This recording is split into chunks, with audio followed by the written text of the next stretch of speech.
mes chers compatriotes d'ici et de la diaspora, les graves troubles à l'ordre public intervenus ces derniers jours dans notre pays, avec leur cortège de drames et de préjudices infligés à de paisibles citoyens et à des hôtes qui ont choisi d'investir et de vivre chez nous, procèdent du refus d'un citoyen de se soumettre à la justice de son pays, devant laquelle il a été attrait par une plainte pour viol présumé déposée par une autre citoyenne d'égale dignité et d'égal droit. Je voudrais présenter mes condoléances aux familles des victimes, ainsi qu'à l'ensemble du peuple sénégalais, et convoiter d'Allah qu'il les accueille dans son paradis le plus élevé. J'exprime toute ma solidarité et toute ma compassion à l'endroit des compatriotes et hôtes qui ont subi des dommages dans leurs biens et dans leurs personnes et exhorte l'État à les secourir au mieux. J'exprime toute ma fierté, toute ma reconnaissance, toutes mes félicitations à nos forces de sécurité et de défense, les meilleures au monde, pour leur professionnalisme, leur courage, leur sens de la mesure et de la responsabilité qui ont permis de contenir des assauts d'une violence inouïe avec une admirable maîtrise. Conformément à la recommandation prophétique faite à tout musulman d'être solidaire de son frère qui subit une épreuve, qu'il ait raison ou tort, je voudrais exprimer ma solidarité à mon jeune frère Ousmane Sonko,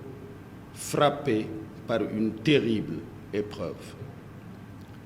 S'il sait que les accusations portées à son endroit par la citoyenne Adji Sarr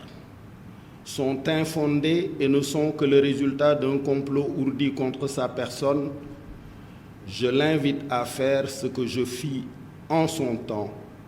c'est-à-dire déclarer solennellement devant Dieu et devant les hommes que d'ici à l'extinction du soleil, aucune preuve ne viendra étayer les dites accusations.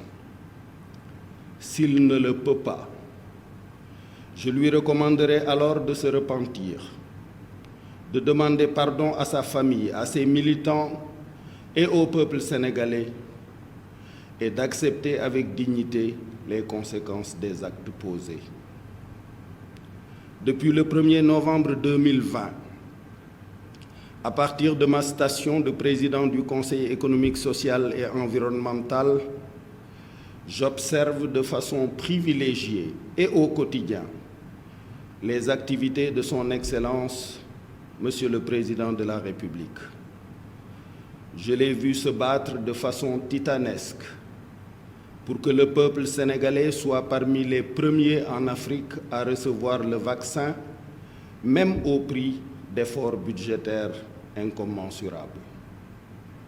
Je l'ai vu plaider avec autorité auprès de ses collègues du G7 pour que la solidarité internationale à l'endroit de l'Afrique soit à la hauteur des enjeux pour venir à bout de cette pandémie qui révèle notre commune vulnérabilité humaine.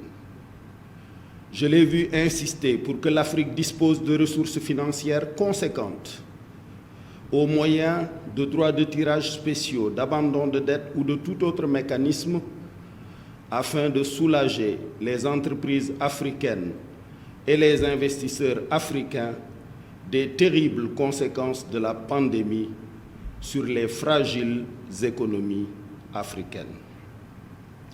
Je l'ai vu donner des instructions pour qu'il n'y ait plus de retard dans le paiement des bourses à nos étudiants. Je l'ai vu doter nos chercheurs d'un supercalculateur qui les dispense d'aller faire leurs travaux à l'étranger. Je l'ai vu répondre avec grâce aux sollicitations de ses collègues du G5 Sahel en contribuant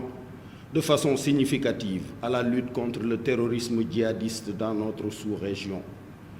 Je le vois quotidiennement préparer avec soin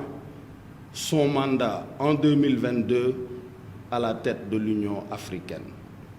En conséquence de tout ceci, j'atteste, j'affirme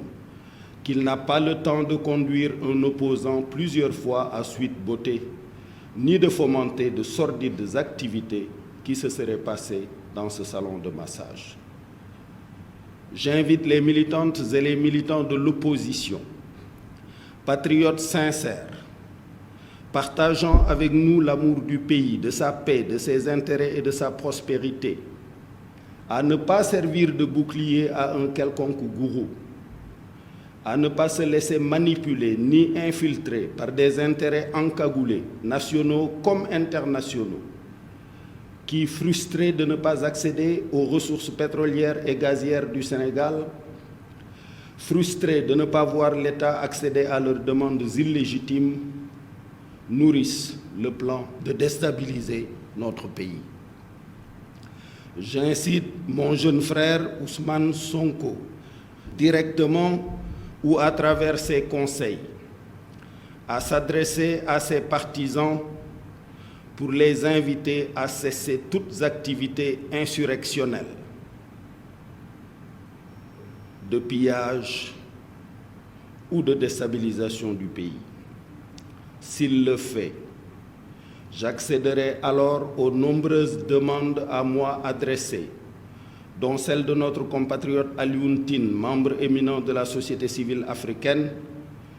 d'entreprendre une médiation politique pour le retour rapide au calme. Je sais bénéficier auprès de son Excellence, Monsieur le Président de la République, d'une écoute attentive et respectueuse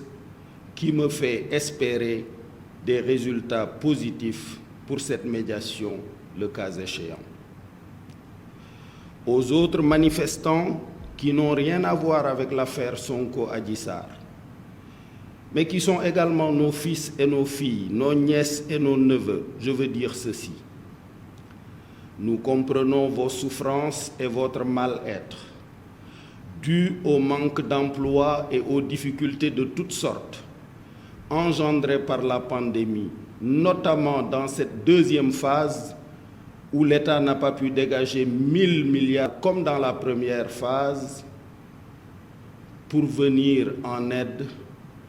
aux familles et soulager les souffrances. Sachez que ces souffrances et ces difficultés que vous vivez nous pèsent autant qu'à vous. Le président de la République est quotidiennement engagé à y trouver des solutions, car lui comme moi savons que c'est notre devoir,